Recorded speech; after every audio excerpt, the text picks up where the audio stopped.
So another day, another mini vlog na pod sa ato ang pagkainahan. So mabalik na sa daan ni atong luto-luto og sudan.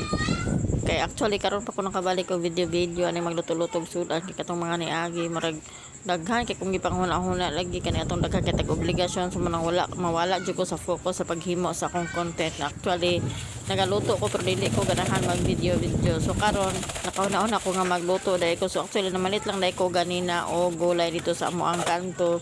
Yan nakauna-una ko nga sito na lang o kalabasa kung lutoon kay mama po ni ganahan sa mga bata. So syempre dirita magluto sa gasol kaning gasol pot ang as.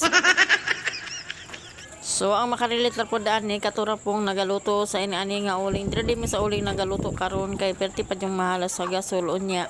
Nagtipid-tipid lang kita niya. Naman po may di kurente nga lutuanan pero lagi po magtipid-tipid tag kurente rong panahon na kay lagi dako kayo atong bill misag mo na muna atong tipil dako kay atong bill kay daghan kay additional sa atong mga bill mo na. So pagka nahaling naman to ato ang uling din na itak-an na to dayon atong karahay matik.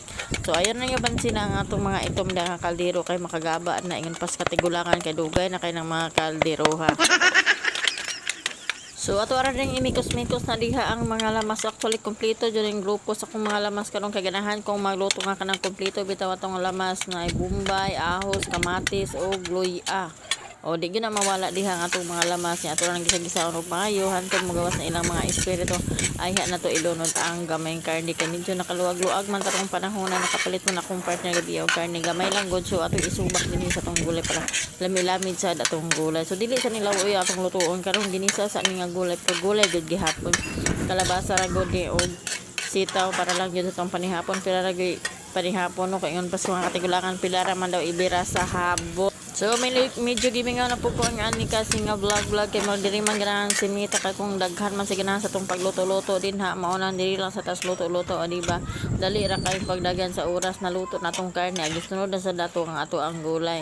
Una agi ni say sabaw-sabaw ligyo na ma-absent ang sabaw basta ako ang magluto or magluto pin diri sa balay kay siyempre na atay mga bata unya ang ganahan ba sa tong mga bata kanang magbahog-bahog sa sabaw sa ilahang kanon kay para mas dali ilang gana og kaon. So kami pod magpartner mas ganahan jud mi nga magluto diri sa balay kay mas ganahan among anak og mga niluto namo bisag simpre ra gyud kay nga gulay pag dili kami ang magluto makabalo gyud among mga anak mauna. Maningkamot ra lang jud mi ani nga makaluto bahala gulay-gulay lang at least healthy nga naay makaon ang among anak nga ganahan silang mukaon sa among giluto. So ayo lang yun ninyo pansin na ang mga sabas sa atong palibot kada plin mata dire og karsada unya daghan po mga bata dire mao nang struggle sa atong content creator ang mag-voice over kung nirita sa gawa sila jud maiwasan nga na jud magsaba-saba sa ato ang palibot kana mata dire sa mga daghang mga balay-balay. So laban lang gyapon ta ani sa atong pag-feeling vlog kanya luto naman atong gulay maghulat na lang sad ta nga maluto tong kanon unya taon-taon mo uli na akong partner mga una mi sumora to. Thank you for watching and see you in our next video. Bye bye, God bless us all mga ona tani.